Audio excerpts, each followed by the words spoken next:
ఒకప్పుడు చిరు లీక్స్ అంటే బాగా ఫేమస్. సో ఆయన ఏ ముహూర్తాన్ని స్టార్ట్ చేశారో కానీ ఆయన లీక్ చేసిన ప్రతిదీ సక్సెస్ అయింది. అవును.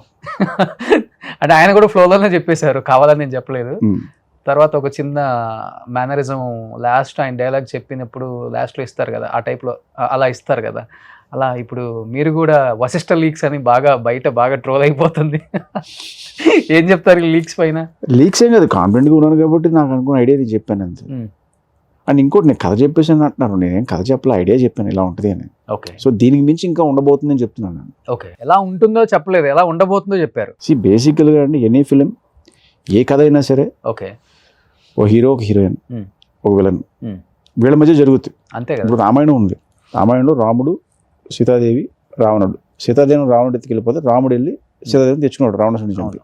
సింపుల్గా ఇదే ఉంది, కానీ అందులో ఉండే ఎలిమెంట్స్ ఉంటాయి చూసారా.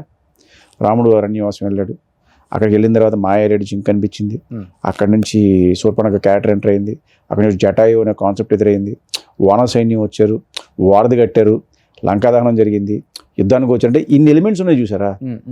ఇవి మనకి ఎగ్జైటింగ్ ఎలిమెంట్స్ సినిమాలు. ఓకే, కథ మామూలుగానే ఉంటుంది. అవును, బేస్ ఇదే, వెళ్ళి అమ్మాయిని తెచ్చుకోవాలి, తన భార్యని తెచ్చుకోవాలి. బట్ ఇందులో ఉండే జరిగే ఇన్సిడెంట్స్ ఓకే అవి ఎగ్జైటింగ్గా ఉంటాయి.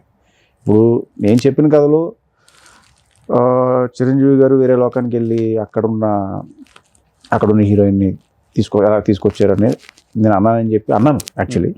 సో ఈ ప్రాసెస్లో ఉంటుంది చూసి ఆయన జర్నీ ఉంటుంది, అది ఎగ్జైటింగ్గా ఉంటుంది.